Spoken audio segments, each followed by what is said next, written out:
Assalamualaikum warahmatullahi wabarakatuh. Sebelum memulai pelajaran hari ini, mari kita berdoa dulu ya. Untuk ketua kelas silakan memimpin doa terlebih dahulu. Silakan. Doa mulai. Bismillahirrahmanirrahim. Amin.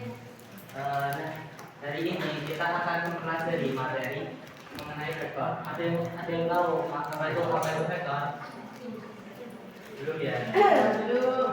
Sebelum memulai pelajaran, saya akan membacakan tujuan pembelajaran hari ini. Yang pertama itu peserta didik mampu merumuskan vektor dalam pertanyaan romantik. Yang kedua, peserta didik mampu menganalisis perbedaan antara vektor dan skalar. Dan yang ketiga, peserta didik mampu mengoperasikan vektor. Nah, sebelum masuk ke materi, di sini saya ada dua gambar ya.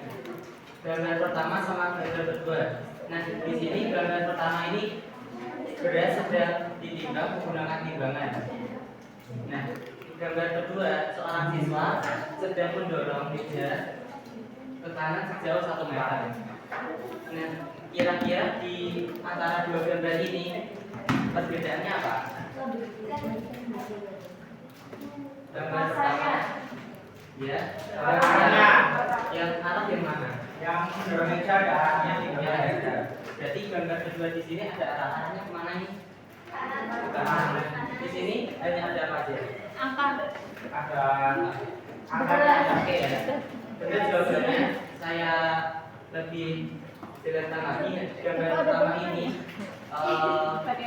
gambar ini hanya mempunyai nilai saja, yaitu sebesar 9,225. Nah, sedangkan gambar kedua di sini mempunyai nilai berat meja ini sebuah n. Kita nggak tahu ya besarnya berapa, tapi pasti memiliki nilai dan arah-arahnya ke kanan sejauh 1 meter.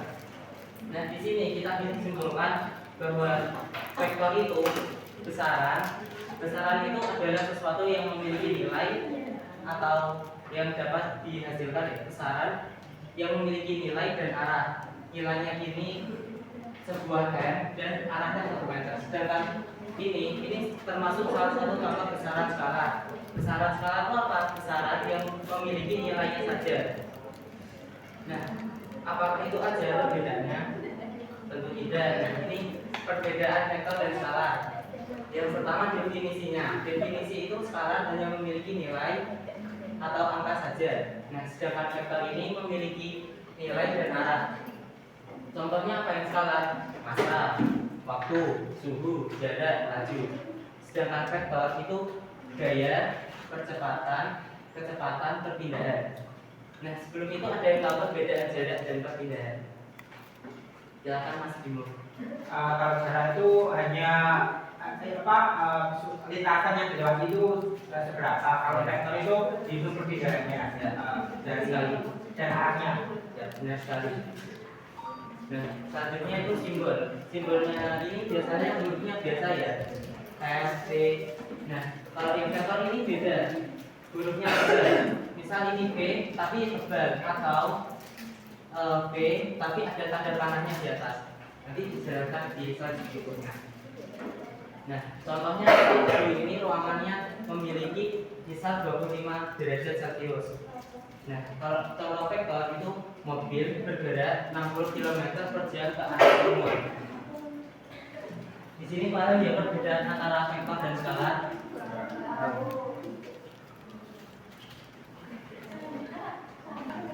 Tadi sudah dijelaskan ya, vektor adalah besaran yang memiliki nilai dan arah. Nah, ini huruf tebal A atau tanda panah di atasnya. A ini tanda panah. Next. Oh iya, sebelum itu saya jelaskan ya untuk lambang dari vektor. Biasanya kan kalau vektor ini ada anak panah.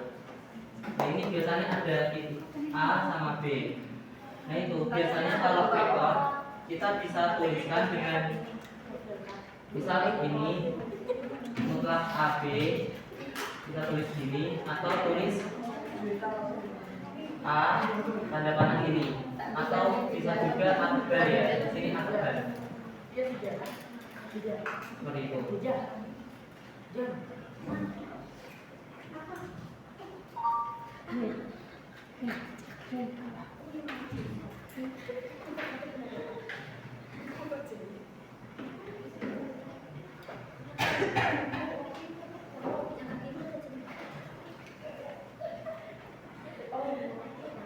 Nah, selanjutnya itu adalah pengoperasian vektor.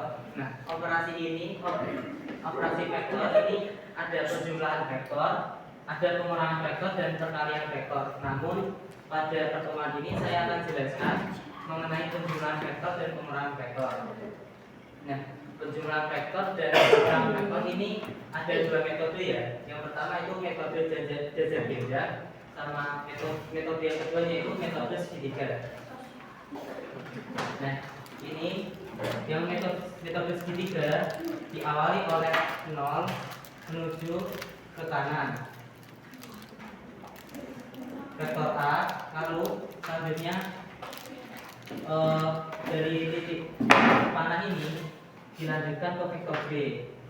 Maka R atau resultan atau jumlah dari vektor itu vektor A ditambah vektor B.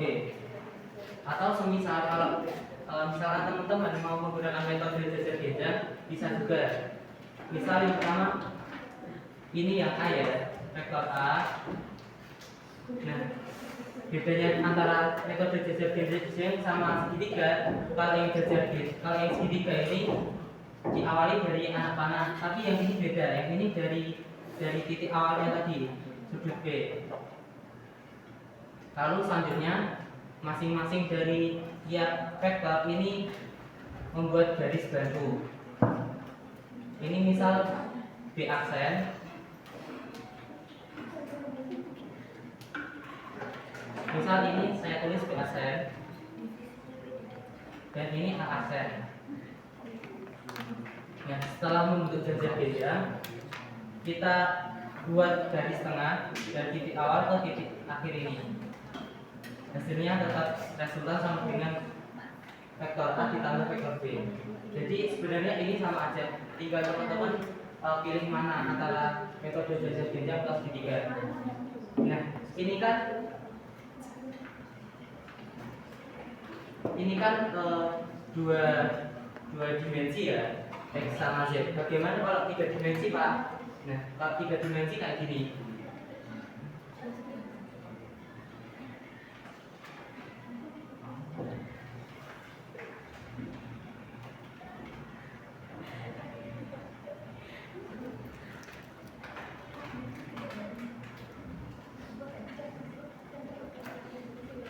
Nah, misal ada vektor B sama vektor C.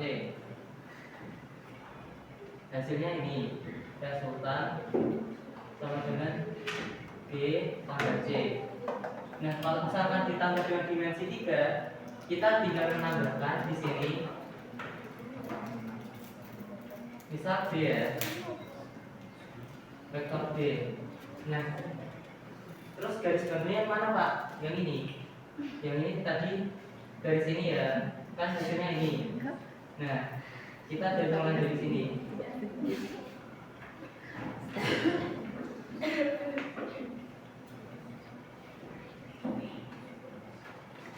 Terus yang ini juga garis bantu.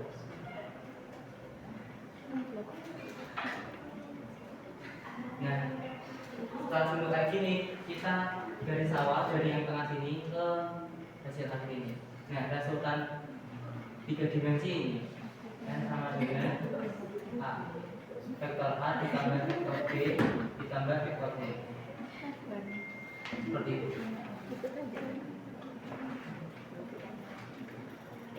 Di sini paham kan?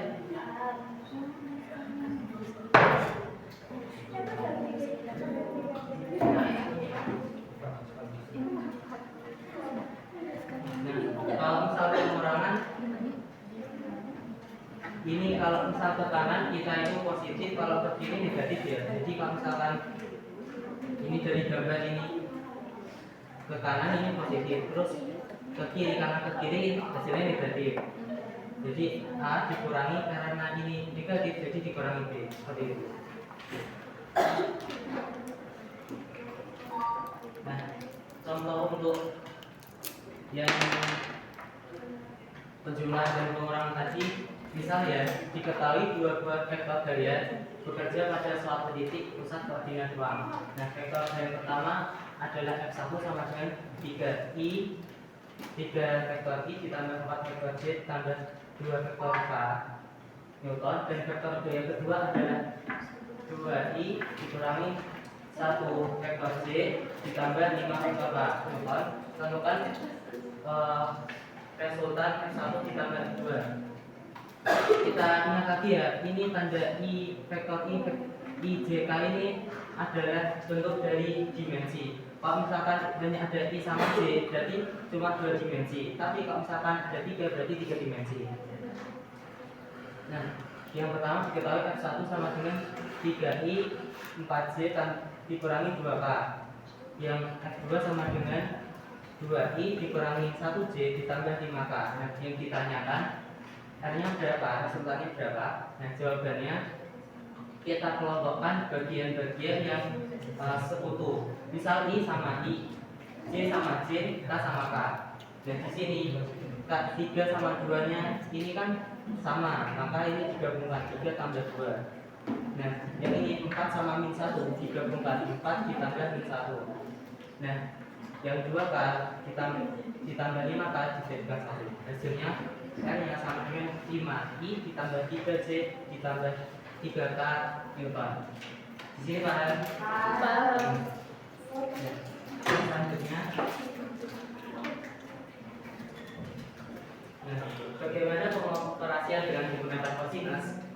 Misal di sini ada vektor A sama vektor B, lalu hasilnya resultan A tambah B. Tapi di sini ada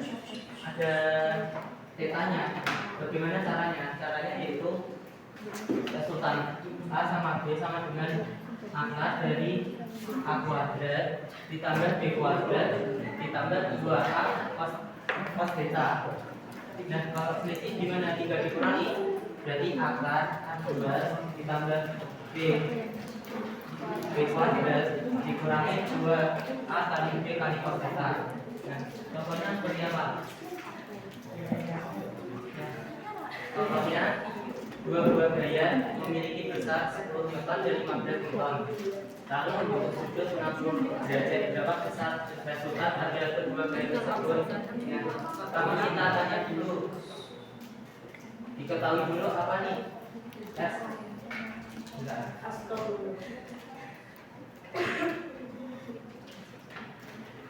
Diketahui mana nih? Ini F1 ya, F1 A, anggap aja A deh. A sama dengan 10 Newton, B sama dengan 15 Newton. Lalu membentuk sudut 60 derajat. 60 derajat. Yang ditanyakan berapa besar resultan pada kedua gaya tersebut? Jadi R kuadrat ya, R ya. R sama dengan akar dari A kuadrat ditambah B kuadrat ditambah 2 kali A dikali B dikali cos theta. Nah, yang A tadi 10 Newton dikuadratkan ditambah 15 Newton kuadratan, lalu 2 dikali 10 dikali 5 dikali cos theta. Cos theta itu kita bisa ingat-ingat lagi ya materi sebelumnya mengenai sudut istimewa pada kosinus ya. Cos 60 itu sama dengan setengah. Nah, di sini hasilnya 10 ditambah 225 ditambah 300 kali setengah sama dengan 100 ditambah 225 ditambah 150, hasilnya akar dari 479 sama dengan 5 akar 19 Newton.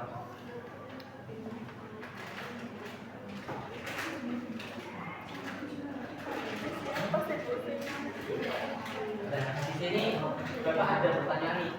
Dua buah gaya memiliki besar 3 Newton dan 5 Newton. Lalu membentuk sudut 60 derajat. Berapa resultan gaya pada berdua tersebut. Salah satu mungkin silakan maju. Yang maju dapat hadiah ya. Ini Pak, silakan. Jadi lupa.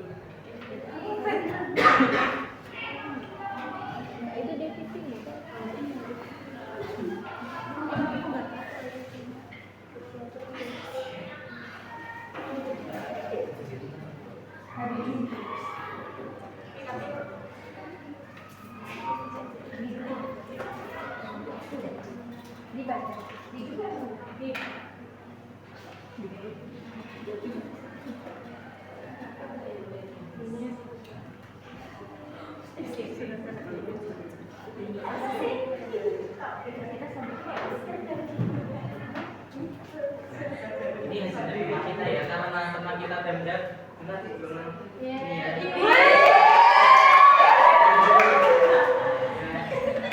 Sebenarnya sudah dilewati, cuma mungkin Kak Dipa sedikit lupa tentang rumusnya. Sebenarnya di sini itu ada dua dikali A dikali B dikali cos theta. Nah, berarti di sini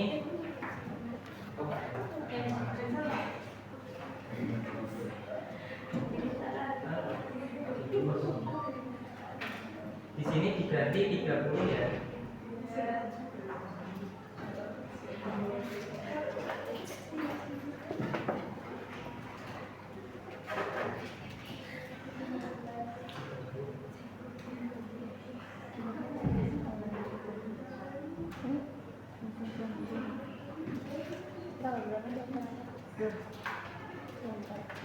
Berapa tanggal 15?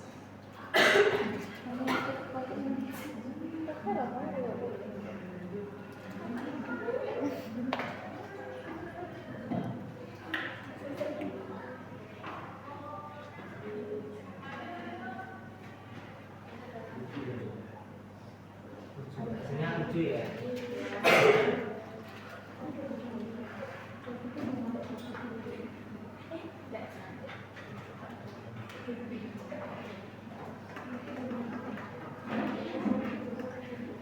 Ini materinya selesai. Sebelum itu ada yang ingin ditanyakan? Belum. Kalau belum kita tulis ya. Timnya sudah saya kirimkan di grup, silakan masuk. Dan untuk 2 besar nanti saya kasih hadiah.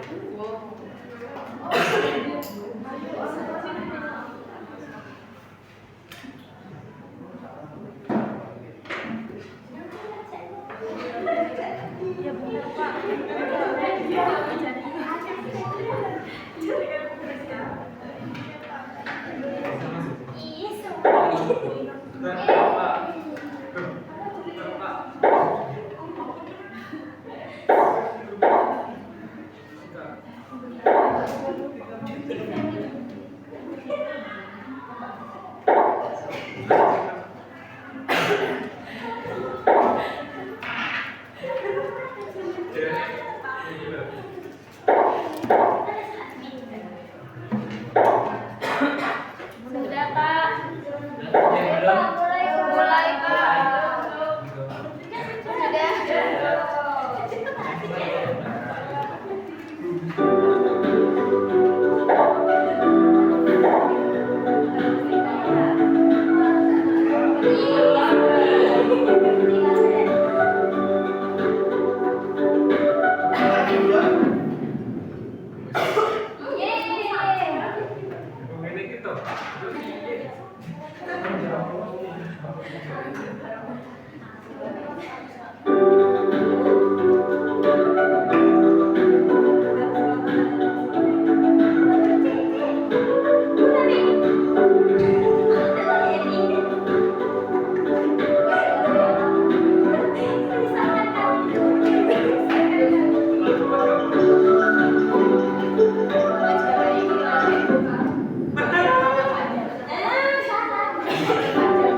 Sebelum mengakhiri pelajaran hari ini, ada yang ingin menyimpulkan? Saya, Pak. Silakan. Vektor adalah besaran yang memiliki nilai dan arah. Vektor biasanya dituliskan dengan dinyatakan huruf tebal. Gini Pak, atau huruf dengan tanda panah di atasnya. Pengumpulan dan pengulangan vektor menggunakan metode yaitu metode jajar, diagram, dan pembagian. Dan sekali ya, dan untuk pelajaran minggu depan kita akan mempelajari masih pengoperasian vektor, tapi menggunakan yang tadi kan penjumlahan sama pengurangan sudah. Jadi selanjutnya perkalian. Mungkin cukup sini saja dari kita hari ini. Terima kasih. Wassalamualaikum warahmatullahi wabarakatuh. Waalaikumsalam warahmatullahi wabarakatuh.